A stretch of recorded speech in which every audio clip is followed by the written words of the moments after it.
A sleepy southern town becomes a place of unimaginable horror as young girls begin disappearing. A cunning serial killer is on the loose, tormenting a family while evading capture.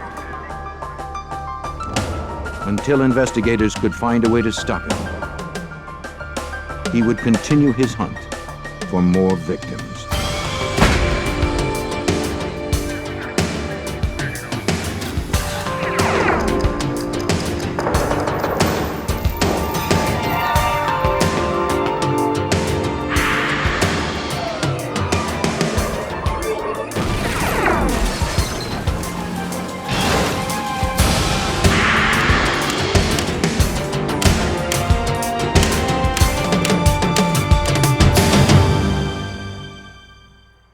He was a predator, abducting girls and young women from their own front yards in broad daylight. He was a sadist, phoning one victim's family, taunting them, boosting, then dashing their hope. And he wouldn't stop until we stopped him. I'm Jim Kallstrom, former head of the FBI's New York office. This serial killer, whoever he was, could pass unnoticed in society. Yet he craved the attention his crimes provided. Somewhere in this contradiction lay the key to his exposure.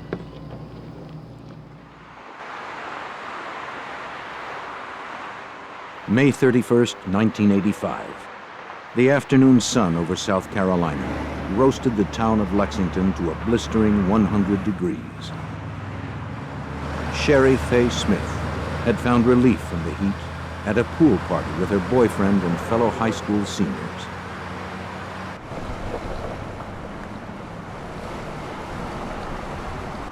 She was looking forward to the carefree days between her final exams and graduation. All of summer and the rest of her life awaited the ambitious 17-year-old. She lived with her family in a quiet, rural community, a safe place tucked away on the edge of town.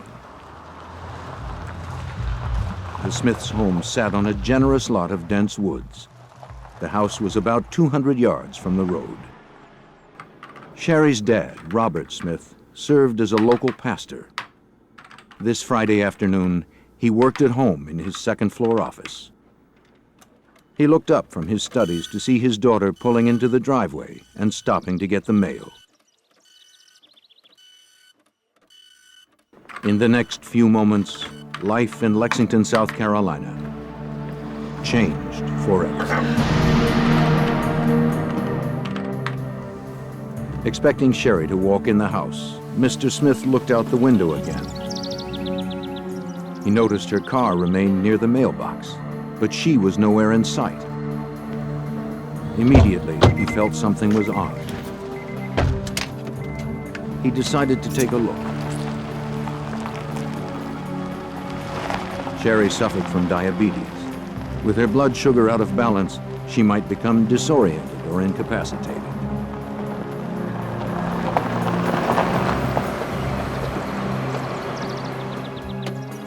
When he arrived at the bottom of the driveway, Mr. Smith found Sherry's car still running, and the door swung open. Sherry? But his daughter was gone. There was no response to his call. Sherry!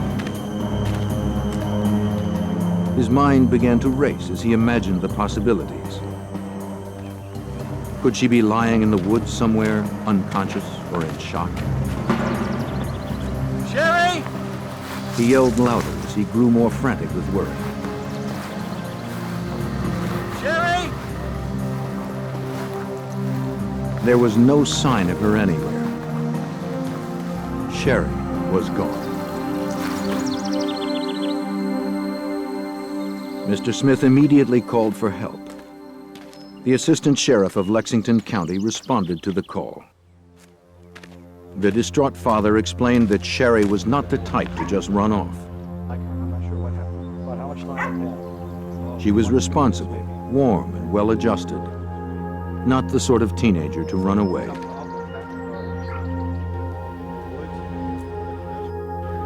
But the sheriff took nothing for granted. He questioned Smith about his relationship with his daughter.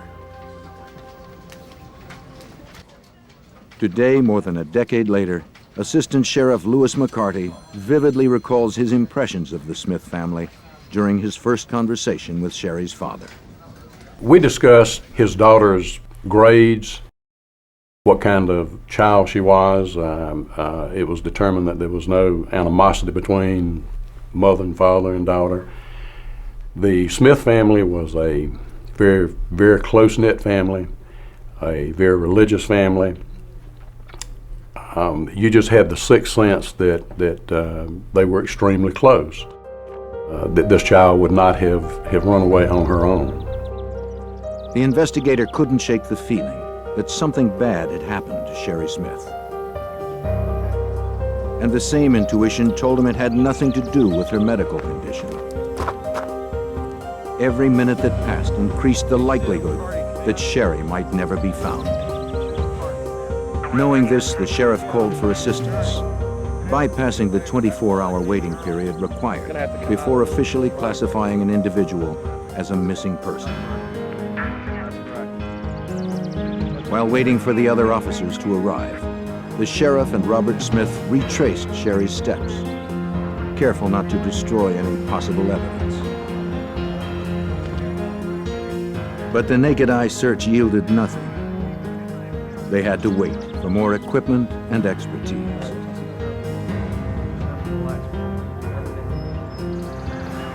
Within minutes, officers from the South Carolina Law Enforcement Division, known as SLED, arrived at the Smith home. Investigators combed the scene, looking for tire tracks, foot impressions, or fingerprints. They found nothing. Knowing the next few hours were critical, the authorities assembled a task force and organized a massive ground search. The possibility of an abduction prompted a swift response. Crimes like this simply did not happen. Surrounding counties sent every available officer to help.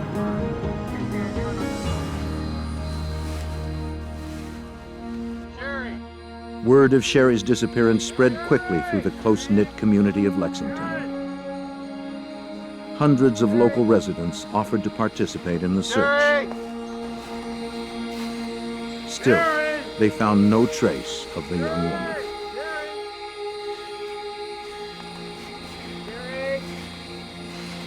Though there was no direct evidence that a federal crime had been committed, state investigators called on the expertise of the FBI.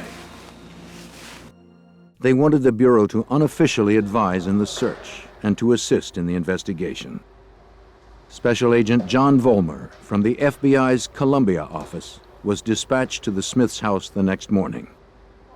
The disappearance had even baffled the experts. She was nowhere to be found. And she was not from a type of family background where that would readily indicate she'd run off with somebody. She was from a very stable, good family background, and they immediately thought obviously something had happened to her.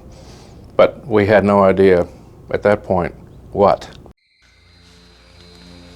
The search urgently continued, with hundreds of volunteers and officers working around the clock. It was a daunting task. The heat and terrain hindered the hunt. When you're talking about looking in a county of 500 square miles, it's almost like looking for a needle in a haystack. It's extremely difficult because you don't know where to begin and where to go.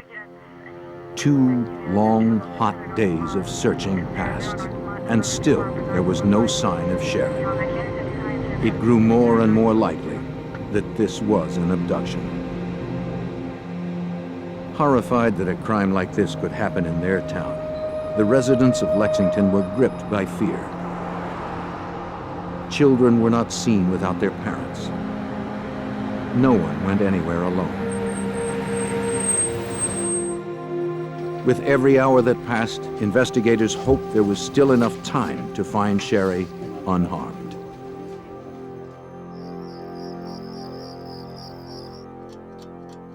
On June 3rd, 3 days after Sherry Faye's disappearance, at about 2:30 in the morning, a call disturbed the Smiths' restless sleep. Robert answered the phone. A voice he did not recognize asked for his wife, Hilda. Hello? The caller claimed to be Sherry's abductor. Yes. The captor apologized for taking Sherry and insisted that she would eventually be returned. He made clear this was not a ransom call. He told Hilda that she would receive a letter in the mail later that day. Just tell us what you want. He promised he'd call back and hung up. You hung up. Though a phone tap had been set up earlier, the call was too short to get a trace. SLED officers who were at the Smith home called Agent Vollmer immediately. It really was unclear whether she was alive or dead. The caller was indicating that she was alive, that he would see that she was returned safely. And I think at that point everyone was hopeful that he was truthful and that in fact she was not dead and would be returned to her home and family. A letter, hopefully containing clues to Sherry's whereabouts, would be a welcome break. But first they had to find out if the letter, promised by the caller, really did exist. Not wasting any time, they woke the town's postmaster and ordered him to open the post office before daybreak. Then they went to work, sifting letter by letter through the piles of outgoing mail. Long envelope, something similar to this one. After a half hour, the postmaster found an envelope addressed to the Smiths. Carefully, they slipped it into an evidence bag and sent it to the SLED forensic labs for analysis. Inside the envelope, examiners found a 2-page letter written on yellow legal paper. Their excitement melted into horror as they began reading the letter. It was entitled, Last Will and Testament. It began, I love you, Mommy, Daddy, Robert, Dawn, and Richard, and everyone else, and all other friends and relatives. My thoughts will always be with and in you. Casket closed. I am sorry if I ever disappointed you in any way. I only wanted to make you proud of me because I have always been proud of my family. The letter ended with, all my love, always, Sharon, Sherry Faye, Smith. With the help of the Smith family, investigators confirmed that the handwriting was Sherry's.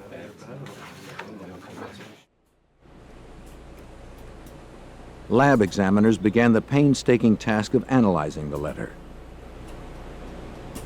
Searching for prints, hairs, fibers, and other clues would take weeks. While investigators hoped the document might provide other valuable leads, they were alarmed by the letter's content. We were shocked. We were concerned for her well-being. There were several phrases in the letter that she refers to. One would be casket closed. Is, you know, why would a child make a statement casket closed? Sherry's fate was unclear. The abductor had all the answers. He had promised to call again. Until he did, the Smith family clung desperately to hope. Just days after Sherry Faye's disappearance, her abductor had called to taunt the family. Since then, agents and detectives set up a voice recorder in addition to the tap already on the Smith phone. Having the abductor's voice on tape would be invaluable. If the suspect called again, they would be ready. The wait was excruciating.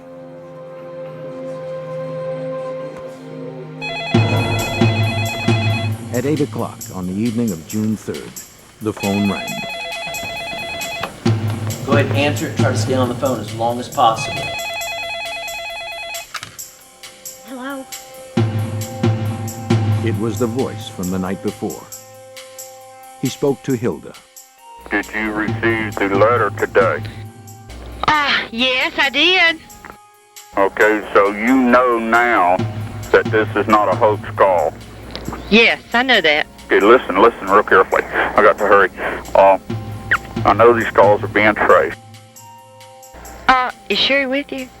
Sherry is now part of me.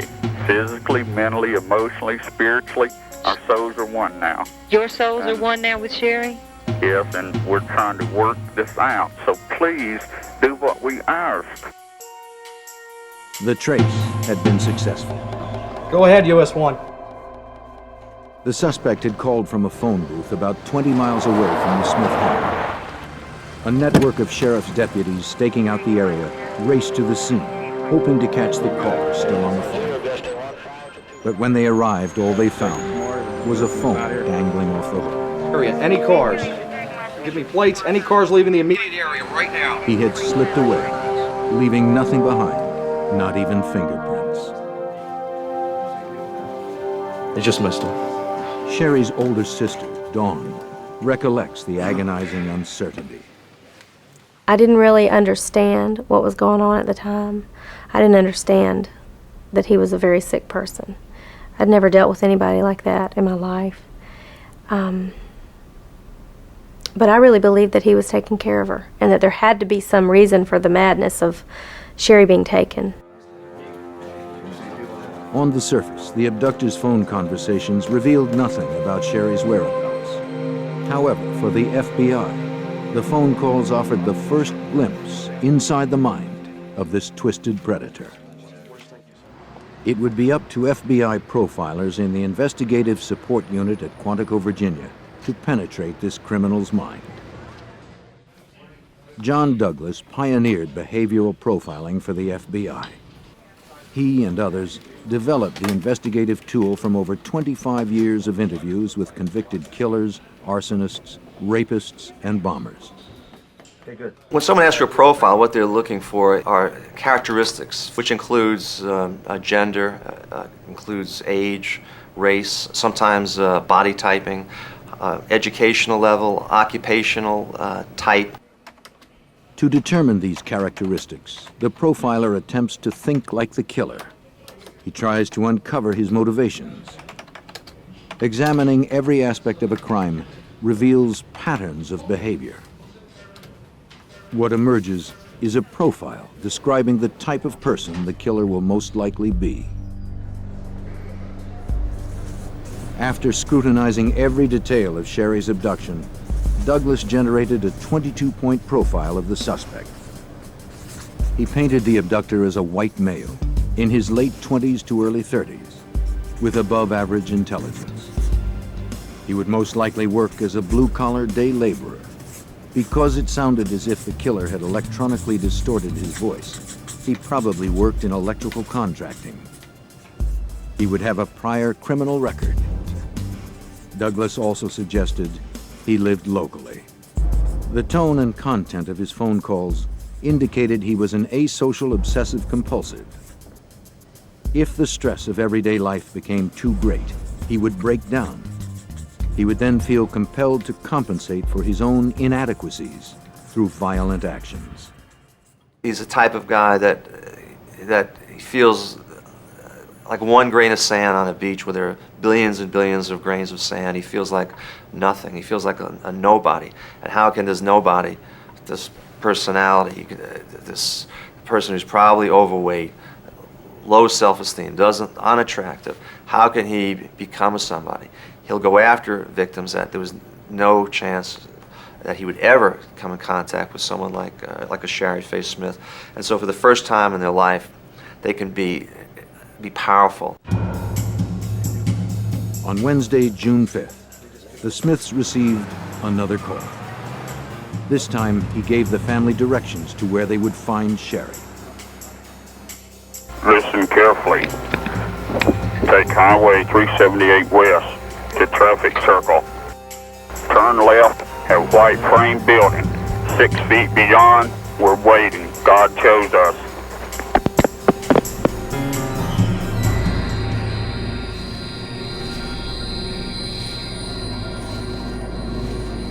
Investigators raced to the location, hoping they might still find her alive.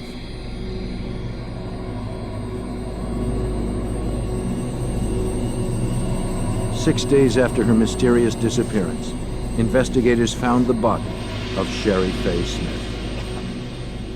When the Smith family received the call to the location of the body, we went immediately there, and our worst fears came true.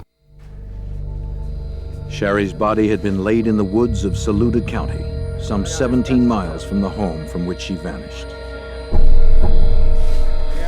Her abductor was now wanted for first-degree murder. A week of 100-degree heat had taken its toll.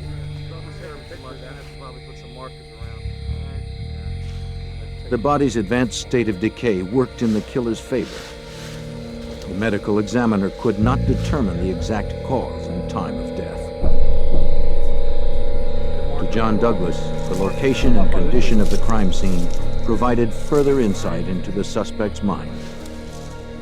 He had some criminal sophistication, because I believe what he did is he waited for her to now go into advanced stages of decomposition, which would make it more difficult for law enforcement to determine cause and method of death in this state of decomposition. The confirmation of Sherry's murder devastated the Lexington community. That Saturday, a crowd of 1,000 mourners attended a funeral service at the town's First Baptist Church.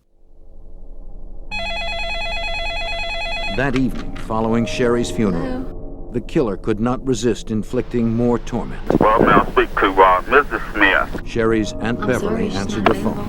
I want to speak to Dawn. I'm sorry, she's not available either. Beverly stalled him, hoping to gain valuable time for the phone trace. Yeah, I have to go then if I can't talk to her. But the suspect threatened to hang up if he couldn't immediately speak to Dawn. Hello? This thing got out of hand, and all I wanted to do was make love to Dawn. I've been watching her for a couple of To who? To Sherry. Dawn, I hope you and your family forgive me for this. When you killed Sherry, was she at peace? She wasn't afraid or anything? She was not. She was at peace. She knew that God was with her, and she was going to become an angel. Overwhelmed with grief, Sherry's mother insisted on talking to her daughter's murderer. Did you tell her you were going to kill her? Yes, I did, and I gave her the choice, and she picked suffocation. My God, how could you? It did not escape the attention of the FBI and local investigators that the killer had mistakenly used Dawn's name when he spoke of Sherry. They braced themselves for the possibility that this killer might be turning his murderous obsession towards Dawn. But the suspect would make only one more call before falling ominously silent. Though he wasn't talking, they knew he was still out there, terrifying a community. And the profile predicted that if he killed once, he would kill again.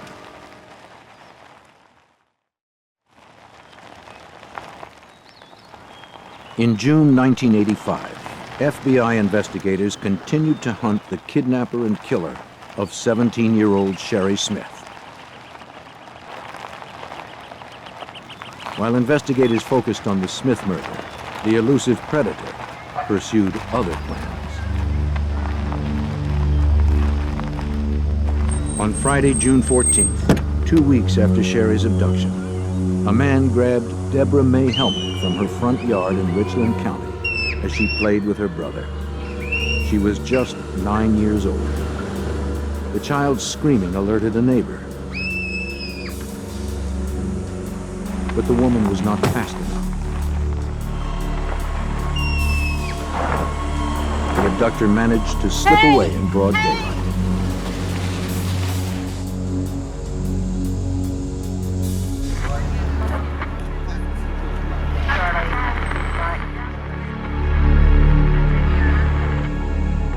Helmick's neighbor could only provide vague information. However, the general description of the suspect and his method appeared eerily similar to the man the FBI wanted for the murder of Sherry. Richland County sheriffs immediately contacted the task force in nearby Lexington. Within moments of that abduction, we were aware of it and began to focus on that case also. We were pretty much in our minds, I think that everybody knew these two cases were connected. For John Douglas, the case took on an even greater sense of urgency. Deborah May Helmick's fate seemed almost certain. Once they get the urge, they're out looking for the preferential victim, but if they cannot find the victim of choice, they will go after whoever is available. And that was the case here with Deborah May Helmick. News of the second abduction brought Douglas down from Quantico, Virginia to South Carolina. The FBI hoped they could find 9-year-old Deborah May Helmick before her young life was cut short. In the Smith case, the killer's phone calls had been a critical link for the investigators. It had been nearly a week since Deborah's disappearance, and they hadn't heard from him. To get him to call, Douglas devised a plan. With the help of the local media, he would set a trap. And the way that One key element of the plan placed Dawn Smith in jeopardy. Douglas had to ask the Smiths to put their other daughter at risk to catch Sherry's killer and hopefully find young Deborah. Dawn agreed. A lot of times people thought we were twins. We looked a lot alike, and so they came up with this plan that if I were to answer the phone, maybe he would turn that fascination from Sherry to me. And if I could keep him on the phone talking long enough about Sherry, about himself, about anything to keep him on the phone, then they could trace the call and catch him. Allow him to... Douglas's strategy centered around a memorial service for Sherry. Investigators promoted the service in the local press. The agents hoped the attention to his first victim would rekindle the killer's fascination with Dawn. Douglas needed something else to bait the trap. A personal item from Sherry's room. Based on experience, Douglas knew that sexual predators are often attracted to personal items of their victims. She likes koalas. They want mementos that they can keep, even display as trophies. He noticed the koala bear. It was the mascot of the university she planned to attend in the fall.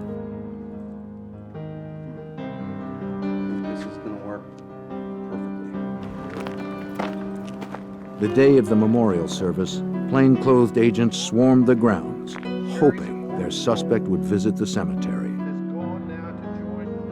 As the family's minister delivered a eulogy, Dawn and her parents huddled close.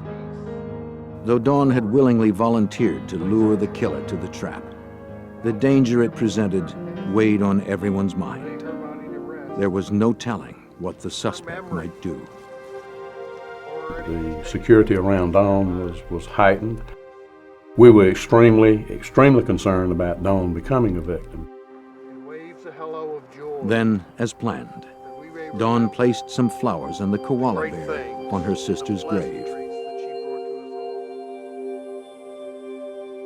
Now all that was left to do was wait. Using Douglas's profile, FBI agents coached Dawn on how to handle the suspect when he called. I was told to never be threatening, to never be harsh, to be real understanding and sympathetic and compassionate, and I was with him. And I think he liked that because he felt like he was very much in charge, which is something that he thrived on. Several calls came to the Smith home following the memorial service. Not knowing if it was Sherry's killer, Dawn had to answer every one. Shortly after midnight, the phone at the Smith house rang again.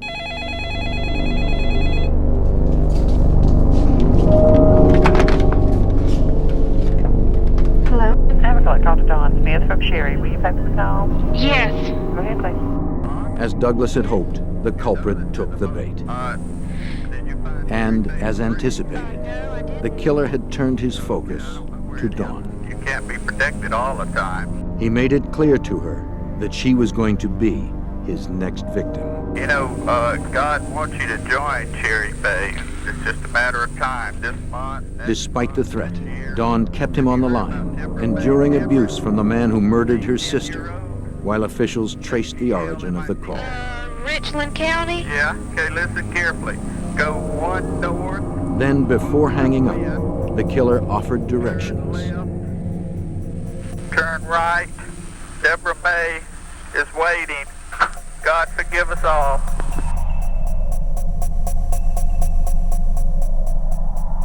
Special Agent John Vollmer feared that the killer would not stop there. Once he called about Deborah Helmick, then you're leading into the possibility that you now are dealing with a possible serial killer who has killed now at least 2, you suspect, maybe others before, and may continue to kill others. Despite Douglas's success at getting the suspect to call, no one had anticipated just how far away the killer would go to avoid detection. Tracing the call from outside the area took additional time. Again, the suspect left the phone booth moments before the authorities could reach him. We were very, very close to catching him on a number of occasions, and it's almost as if he sensed this and began to move further in making his phone call. Other investigators followed the caller's directions. There, they found 9-year-old Deborah May Helmick murdered. The gamble had failed. With every missed opportunity, the probability of more victims increased. And now, Dawn was the most likely target. Investigators feared the killer would make an attempt to abduct her. An elusive serial killer had already killed 2 girls around Lexington, South Carolina. The slim amount of evidence frustrated FBI investigators as well as local law enforcement. But the forensic analysis was about to generate the biggest break in the investigation. The last will and testament of Sherry Smith was examined by Gail Heath, director of the Question Document section of the South Carolina Law Enforcement Labs. Using an ESDA machine, Heath hoped to find hard evidence. The ESDA, an acronym for Electrostatic Detection Apparatus, can pick up images that are invisible to the naked eye. It works on the opposite principle of a printing press. Instead of coating raised letters with ink to create an image, the ESDA fills in the indentations on the document in question with graphite. When an imaging film similar to Saran wrap is pulled tight over the document, a readable image comes through. After hours of examining the document, Heath found indented writing. It appeared to be a phone number and a name. The particular name and phone number in question, we were able to bring up the entire area code, the first 3 numbers of the prefix, the next 2 numbers, the 3rd number we were unsure of, and then we had the 4th number. The name on the pad was Joe. From the area code, investigators determined the number was from Alabama. To fill in the missing digit, investigators called every combination of the phone number until they reached a party who had the same name as the one found on the legal pad. They finally made a match. The number belonged to a man named Joe Shepard. Investigators scrutinized his phone records. They found that he had received a call from an address just outside of Lexington in Lake Murray, South Carolina. Either of these addresses could belong to the killer. Armed with the FBI profile, local police visited the Alabama address.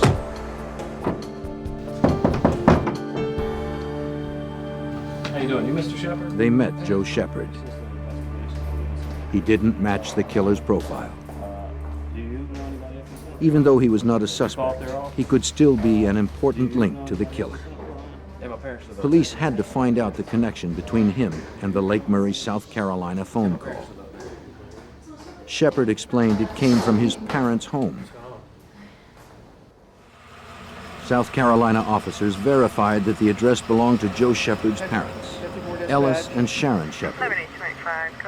Investigators went to the Lake Murray address to question the residents. The house was just 2 miles from where police found the body of 9-year-old Deborah Mae Helmick. 10-4. They learned that Ellis worked as an electrician in home construction. It was a profession the FBI profile predicted.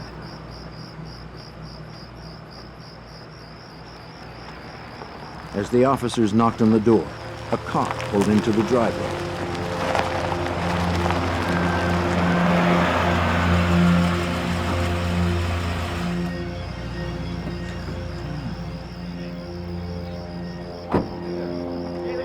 When investigators saw the Shepards, they immediately felt they had hit another dead end.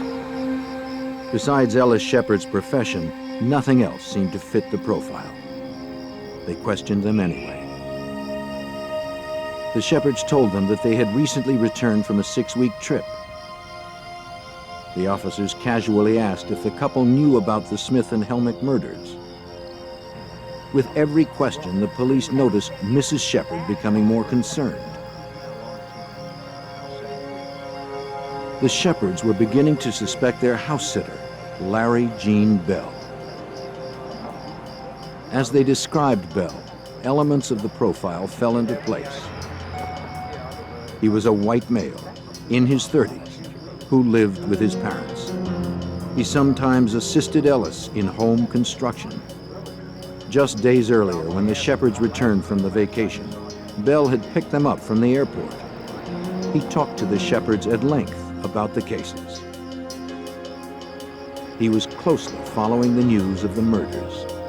It was more evidence of a meticulous mind and behavior consistent with the profile. They said that he had saved the newspaper articles,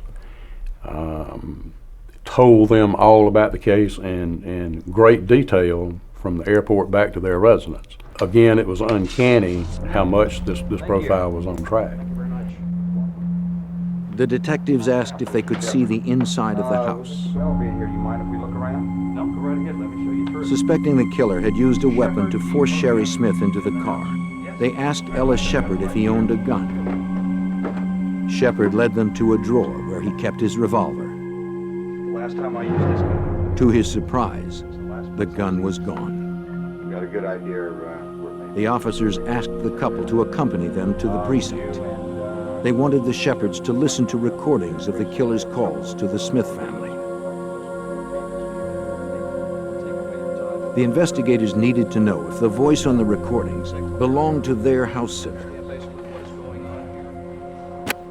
For a couple of months, and then they'd find out I'm sane, and then I'd get tried and get sent to electric chair, put in prison, rest of my life. I'm not going to stay in prison, rest of my life. Though the caller may have electronically altered his voice, to the Shepards, it was clear that the man on the tape was their house sitter, Larry Jean Bell.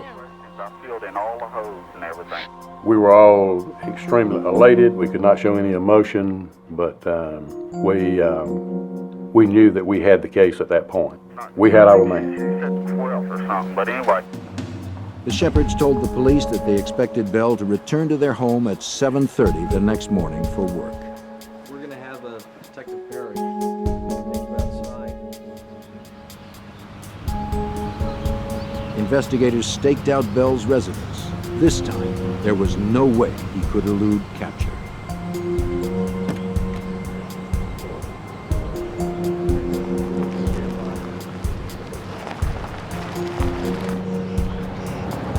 Larry Jean Bell headed down the highway to the Shepards.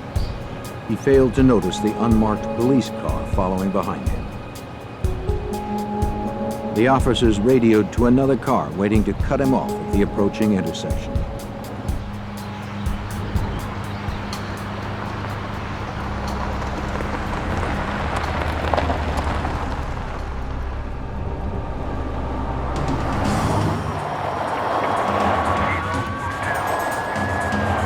June 26, 1985, at 7:19 a.m., investigators finally trapped the elusive Larry Gene Bell.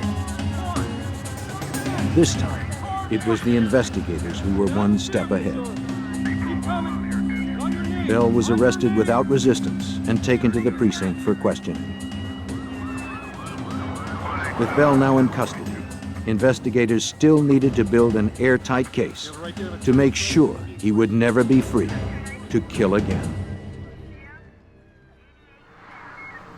Combining hard forensic evidence with the FBI profile, South Carolina police arrested Larry Gene Bell on suspicion of kidnapping and murder.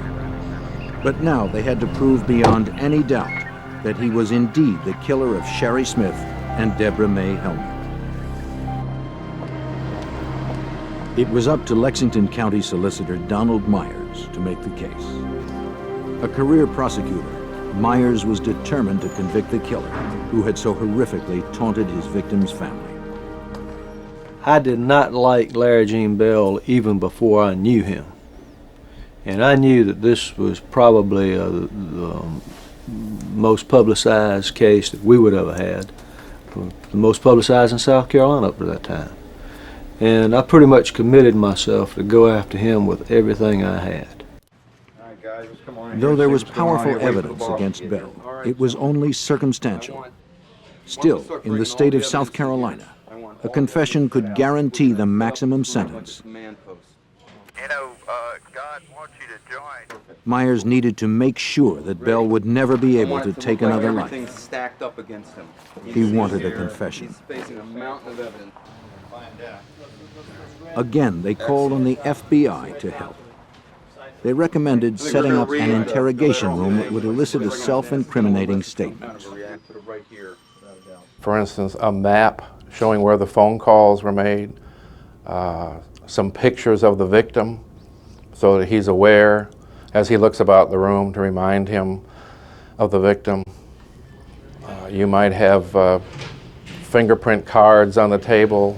You might have notebooks or file cabinets that would have his name on them, all to make him think you obviously have narrowed in on him. You've got the goods on him. He might as well go ahead and give it up. While the officers prepared to question Bell, other detectives secured a search warrant for the Shepherd's house.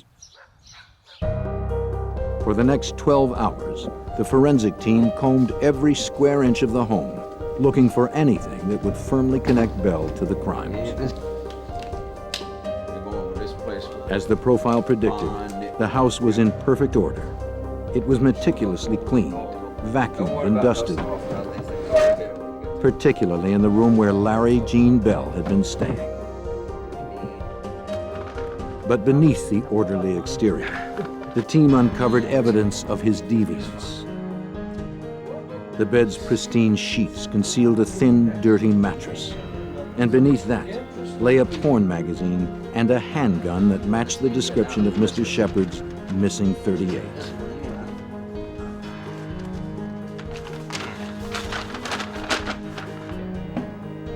Despite the freshly vacuumed carpets, an investigator retrieved a blonde hair in the space where a vacuum cleaner wouldn't reach. A lab would match the strand to Sherry Smith.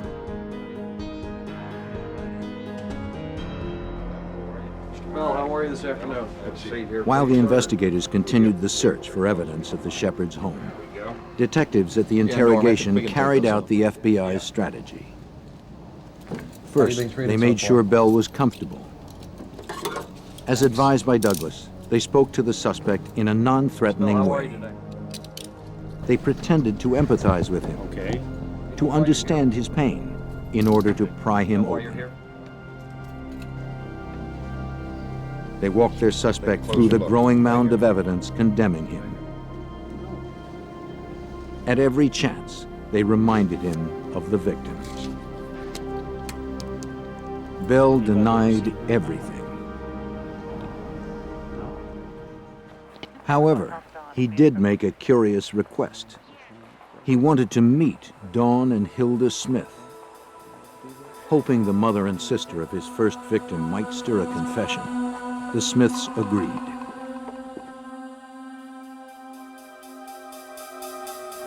Hilda and Dawn tried to mentally prepare themselves. Finally, they stepped into the room and came face to face with Sherry's killer. He began to mumble and he began to speak about how he was sorry that the person sitting in that chair couldn't have been the one that had done this.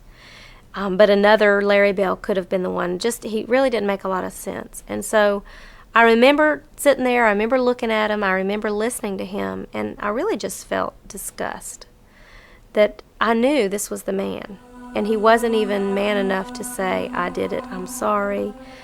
Just trying to make excuses. But my mom said the most incredible thing to him. She said, I know you're the man that killed my daughter, and I can honestly say that I don't hate you.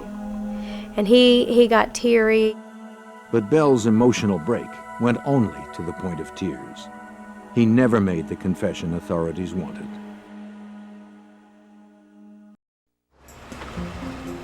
After weeks of compiling evidence, Myers and the investigators began to piece together the sequence of events of May 31st, 1985. Bell noticed Sherry Smith after dropping his mother off at a doctor's appointment. Something about the young woman triggered his lecherous cravings.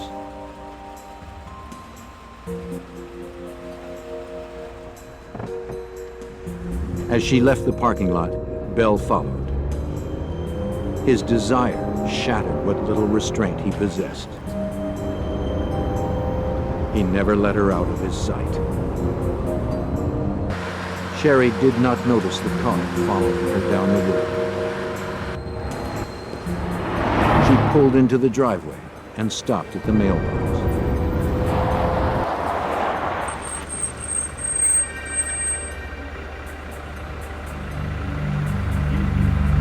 Bell wasted no time. Tell me the way to... He had taken Sherry completely by surprise. Come on, you're going with me!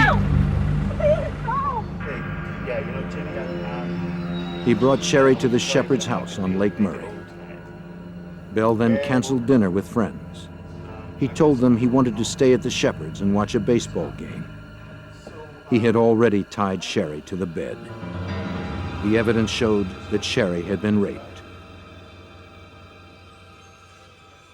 Before killing her, Bell coerced Sherry to write her last will and testament.